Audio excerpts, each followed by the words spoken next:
Hello guys and welcome back to my YouTube channel. If you're new here, my name's Antonio Mango and I'm here to talk about all things football and the best up and coming wonder kids. But today we are talking about Euro 2024 and England have just beaten Serbia, but it comes with its positives and its negatives. So we're going to begin with the positives. But if you're new here, please hit the like button, hit the subscribe button and let's get going. So the positives are that it's tournament football, we've got a result, 3 points on the board, we kept a clean sheet.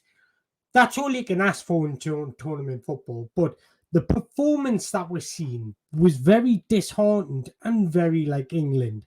I'm not expecting England to be this tiki-taka, fluid, abrasive, glorious football team, because if you think back in all of our eras, we've never been that team. So what makes you think we're going to just suddenly become that team? I understand that. Southgate is a defensive manager, so the tactics that he might put out may not express the players that we've got, but it was the personnel that he started with that I had an issue with. I don't mind playing Trent in midfield against teams like Serbia, San Marino, those qualifying games.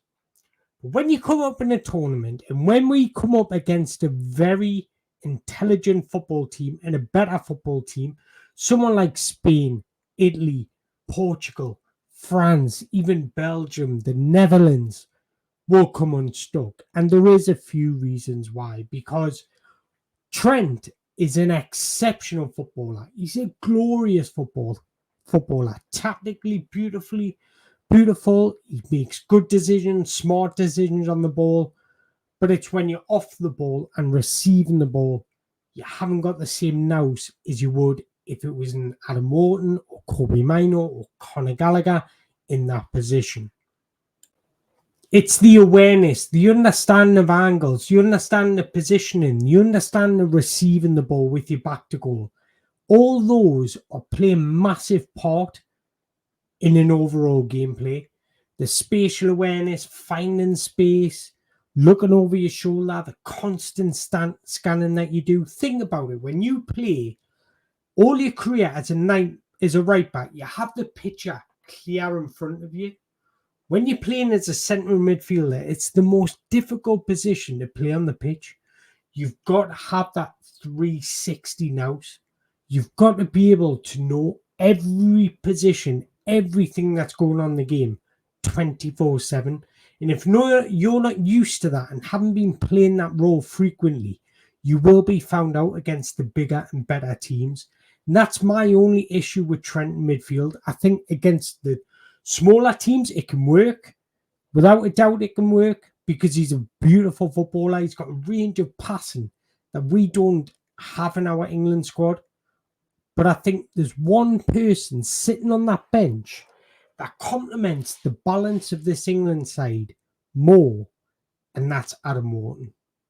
I think his intelligence on the ball, his ability to break the game down, his ability to receive the ball in tight areas, his ability to receive the ball with his back to goal, his one-touch passing, his understanding and reading of the role is huge. And I think he complements Bellingham and Declan Rice the most.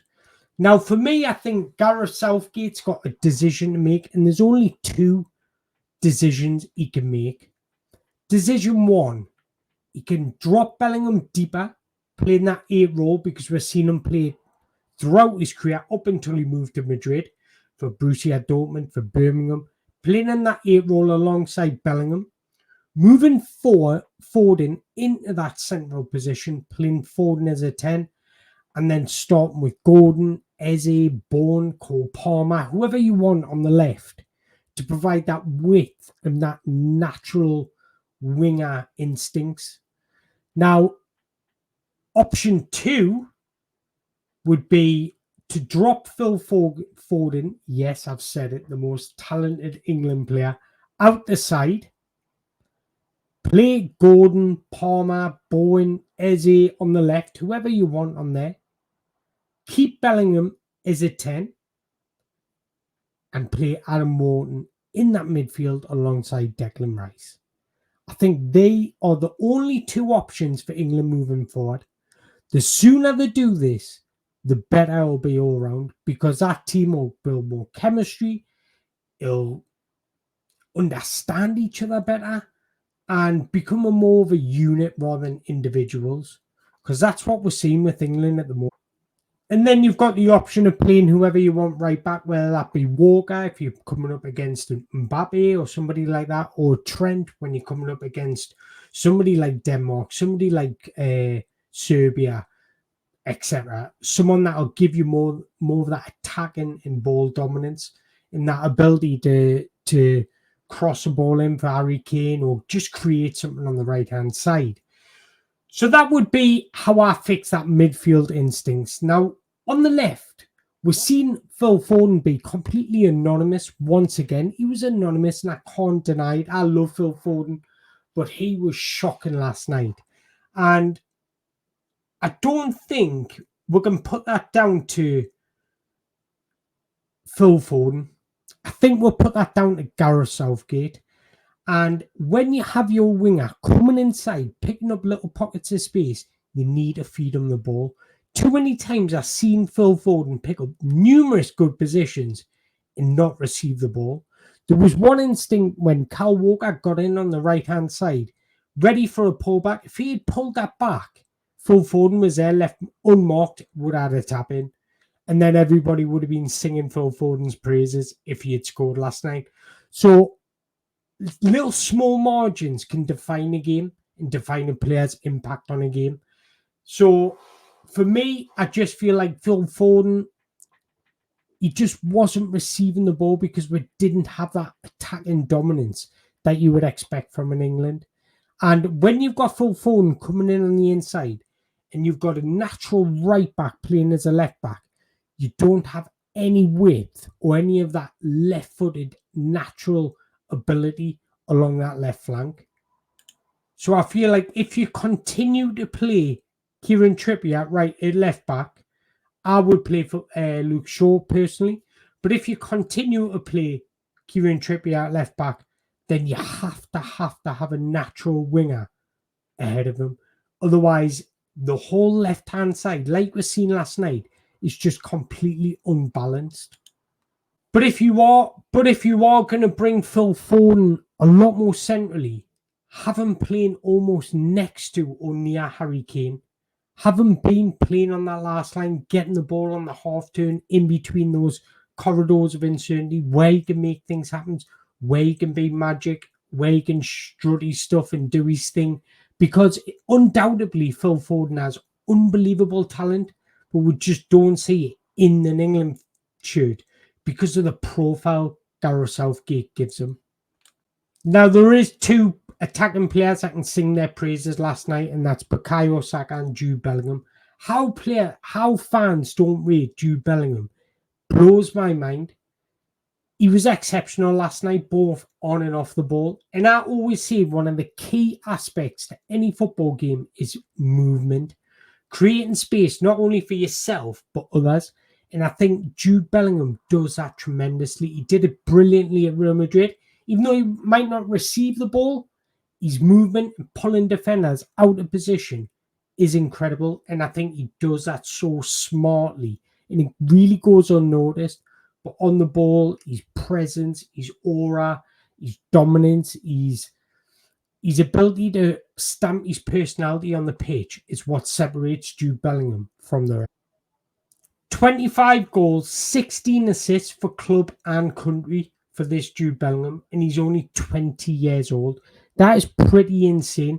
He had a lot of pressure going into this game, and he stood up to the moment. And I'm a sucker for headed goals, and that header, just the bravery of it, the direction to get it on target was exceptional, and he needs to be credited. But although he was playing as a number 10, I thought his defensive work was very, very strong. He was pressing, he was aggressive. I thought he was brilliant. And I want to give a last shout out to Mark Gahey. I thought his aggression, his physicality, his controlled temperament was brilliant last night. He was getting in attackers' faces. He was winning the ball back. He was aggressive. He was on the front foot. He deserves a lot of credit because a lot of people were saying he shouldn't be starting. And I just wanted to give him that credit because he deserves it. And for me, if it wasn't for how good Jude was and Jude scoring, he would have been my man of the match. So just to round up, guys, for me, heading into the next game, I do want to see a change of personnel. I want to see Trent playing right back. If you want to put Walker there, you know what? I'm okay with that. I rate them both so highly.